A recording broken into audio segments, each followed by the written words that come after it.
Hello, and welcome to the Current Science and Technology podcast from the Museum of Science in Boston. I'm your host, Corrine Tate. Every week we bring you interviews with guest researchers and museum staff covering science and technology in depth.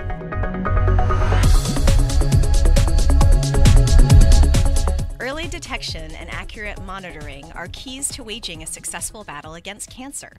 And several grad student researchers at Northeastern University have developed an ultra-sensitive screening chip that detects colorectal cancer much earlier than ever before. Here to tell us more about this technology is one of the chip's inventors, Asanterabi Malima from the Center for High-Rate Nanomanufacturing at Northeastern University. Hi, Malima. Thanks for being here. Thank you so much, Karen, for having me. So you've designed this new super-sensitive testing device. Why did you decide to focus on colorectal cancer as your first application? The reason we focus on colorectal cancer is because when we talked to so many physicians, they told us that early detection of colorectal cancer can lead to a curable metastatic disease, which what it means by that, if you can detect it early, they can treat it, and the percentage for survival rate for that is about 90%. Oh, that's excellent. Now, what are the current methods right now that we use for screening it, and why are they maybe not as effective at catching it early? Currently, what they use is what is called CEA blood test, which is carcinoembryonic antigen test for colorectal cancer markers. And it's a blood test that uses a kit that looks at these markers, and then they're able to tell whether a colorectal cancer is coming or it's growing. The problem with this particular test is that the sensitivity is very low. So sometimes they see some signal, but they're not sure what they're seeing, if it's a growing colorectal cancer tumor. That's for the CEA. But on the other hand, there is tests like colonoscopy, which is very invasive, and people become very uncomfortable.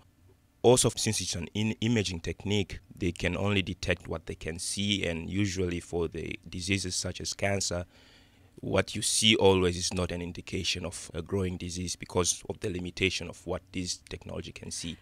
That makes sense. So with current colonoscopies, for example, it's invasive, it's uncomfortable, and it's not necessarily that sensitive or accurate. And then the blood tests we have currently are not as sensitive as we'd like them to be. Exactly. So how does your device improve on these current methods? Biolom has come up with a technology that can look at these colorectal cancer biomarkers at very low concentration levels. In some cases, you can detect it 2 years ahead of time. That means the treatment can be very successful. On the other hand, what we are looking at is not only one type of a biomarker that I mentioned before as CEA. We can look at several biomarkers for colorectal cancer, and that will lead to not only high sensitivity of detection, but also high specificity. Because if you can tell you have several biomarkers and both of them or three of them or more are high, then you can tell with much confidence that this sample that we are testing right now is coming from a patient that has a growing tumor.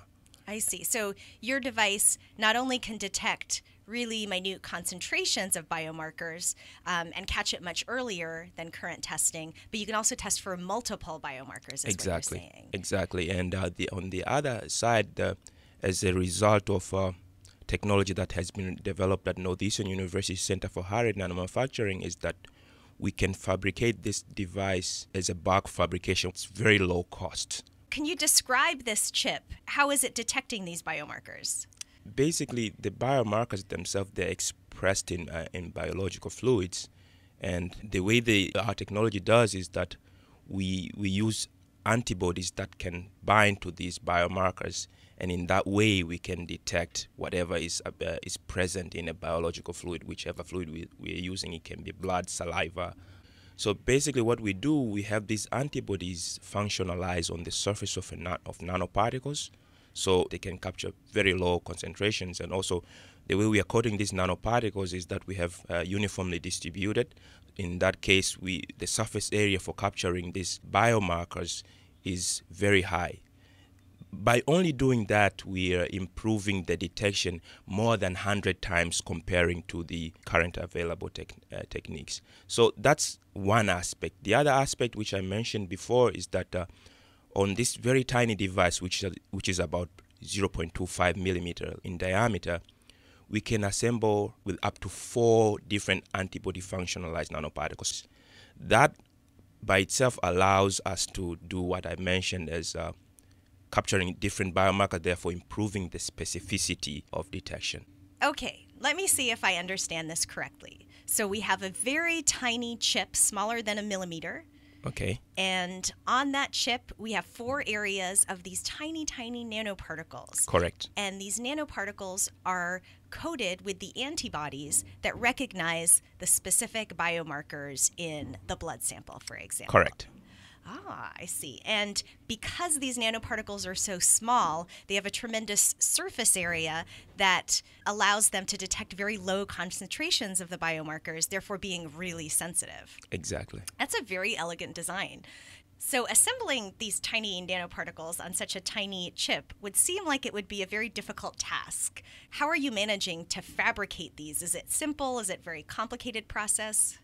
The way we are making this very tiny device is using conventional semiconductor manufacturing techniques, similar techniques which are used for making small chips for computers.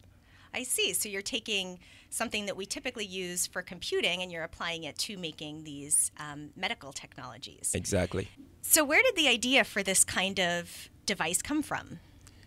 In the year 2006, 3 professors from Northeastern University, namely Professor Ahmed Busnaina from Mechanical Engineering, Professor Barry Kargar, and Professor Vladimir Tolcellini from the Pharmaceutical Science Department at Northeastern University, they applied for a grant to develop an in vivo sensing device that can also do local delivery of drugs when they potentially see a disease markers. So what it means by that, it's something implantable, so which can go into the bloodstream and try to sense disease markers, and when it detects a tumor or a lesion, it would release drug and try to treat it locally.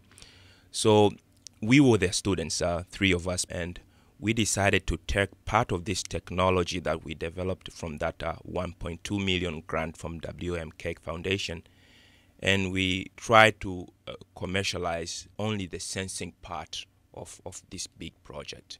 So Biolome is taking the sensing part to market first, but the ultimate goal of this project could be much wider ranging with something implantable that could also deliver drugs. Absolutely. Now, it struck me as interesting that you guys are all still students. Mm-hmm. That must be challenging.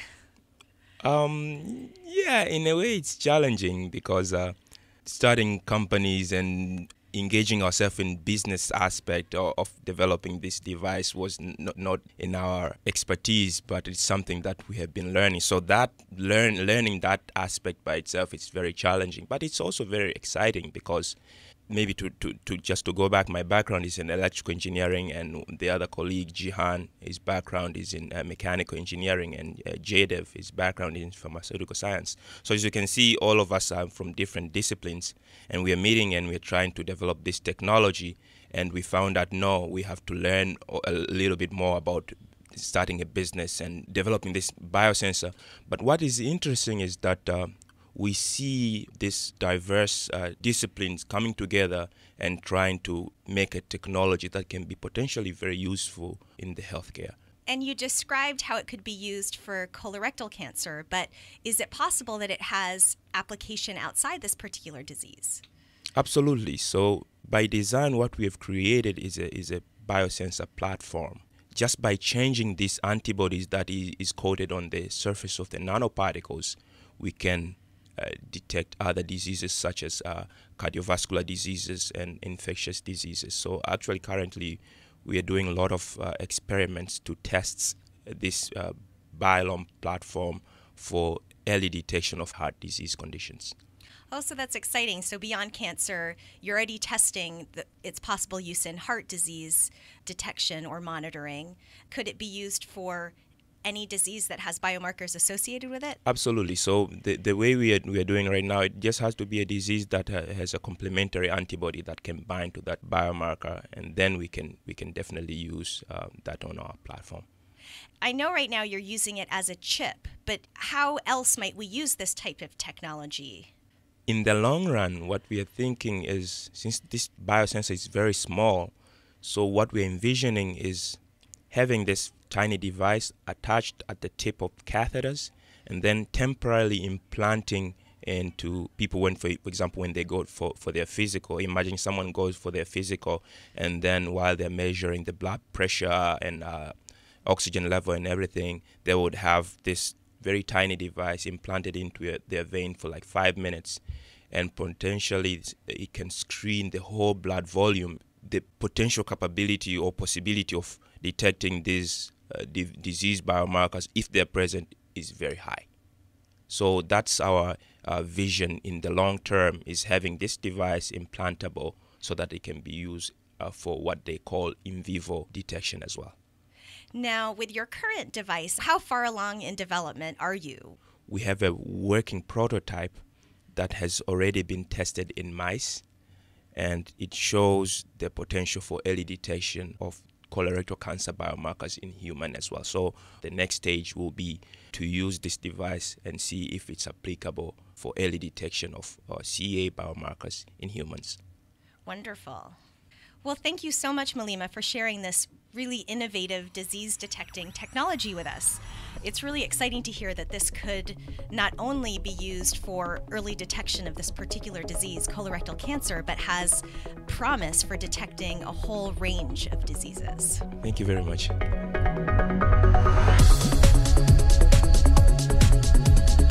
That's it for this week's show, but be sure to come back next time for more of the latest science and technology.